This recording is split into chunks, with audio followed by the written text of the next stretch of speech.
राज्यों में कुछ सरकारें हैं और इसके लिए वो भाजपा की तरफ स्पर्धा करे, एनडीए की सरकारों से स्पर्धा करे, सकारात्मक करे। जिन लोगों को सेवा करने का मौका मिला है वहां पे वे रोजगार के लिए स्पर्धा करें।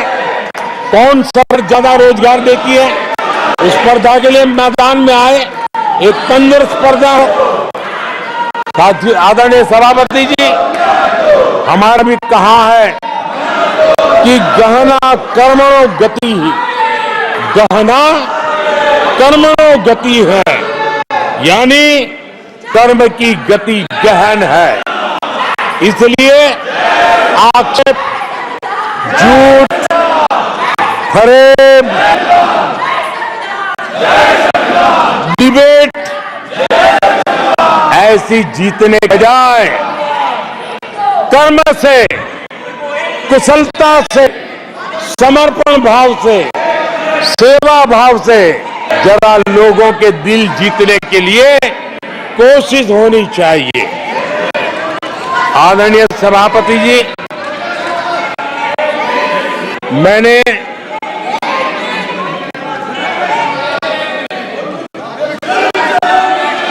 आदरणीय सभापति जी, इस समय चर्चा के बीच अभी मुझे एक दुखद खबर भी दी गई है।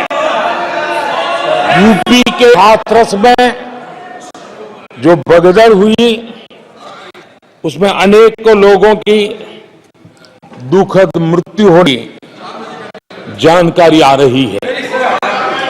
जिन लोगों की इस हादसे में जान गई है, मैं उनके प्रति अपनी संवेदना व्यक्त करता हूं। मैं सभी घायलों के जल्द से जल्द ठीक होने की कामना करता हूं। राज्य सरकार की देखरेख में प्रशासन राहत और बचाव कार्य हुआ है। केंद्र सरकार के वरिष्ठ उत्तर प्रदेश सरकार के लगातार संपर्क में है। इस सदन के माध्यम से सभी को यह भरोसा देता हूं कि पीड़ितों की हर तरह से मदद की जाएगी। आदरणीय सभापति जी,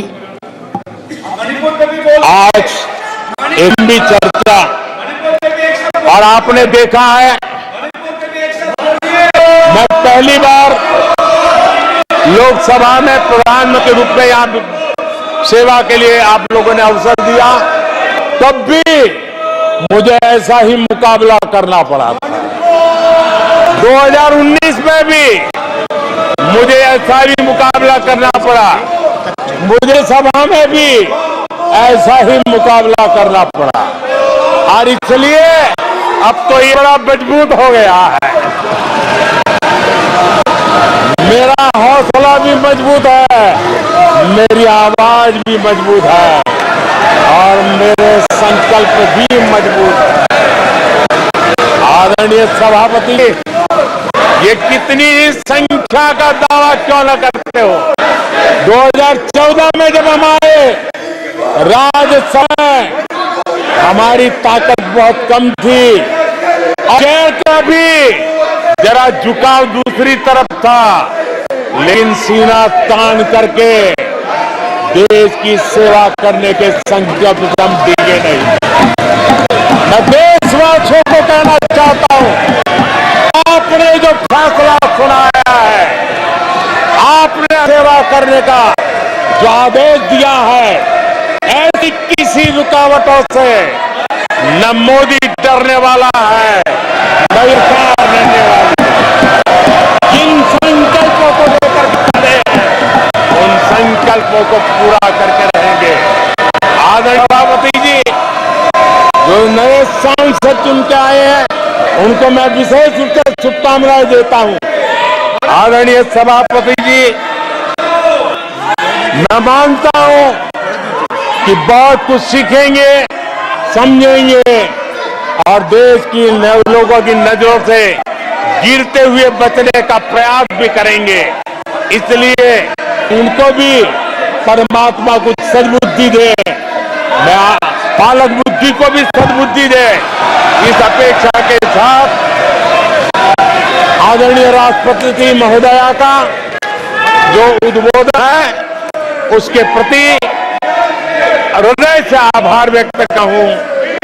और आपको भी अध्यक्ष जी, आपने मुझे दिया, विस्तार से मुझे बात बताने का मौका दिया और किसी का कोलाहल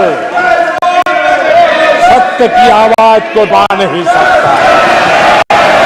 सत्य ऐसे प्रयासों के भी दबता है और झूठ को कोई जड़ें नहीं होती है।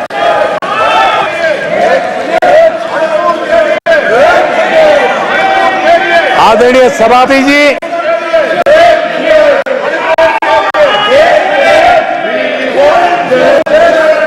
जिन लोगों को अवसर नहीं दिया वो उनकी पार्टी की बारी है, वो आगे से अपने सांसदों का ध्यान रखेंगे, ये मैं आशा करता हूं। आदरणीय सभापति जी, मैं इस सदन का भी धन्यवाद करते हुए मुझे बहुत आनंद आया, आज बहुत आनंद आया कि ताकत क्या होती है वो आज मैंने जी करके देखा। सत्य का सामर्थ्य क्या होता है उसको मैं आज उसका साक्षात्कार किया। और इसलिए सभापति जी, मैं आपका हृदय से आभार व्यक्त करता हूं। बहुत बहुत धन्यवाद।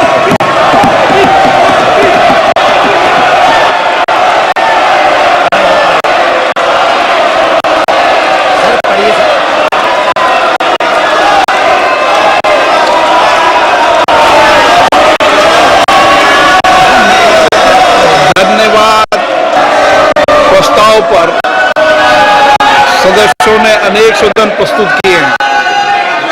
अब मैं सभी संशोधनों को एक साथ सभा में मतदान के लिए रखता हूं। प्रश्न ये है कि माननीय सदस्यों द्वारा प्रस्तुत संशोधनों को स्वीकृत किया जाए। जो सदस्य इसके पक्ष में हाँ कहें, जो सदस्य विरोध में ना कहें। मेरे विचार में निर्णय ना वालों पक्ष हुआ, ना वालों के पक्ष हुआ, संशोधन अस्वीकृत हुए।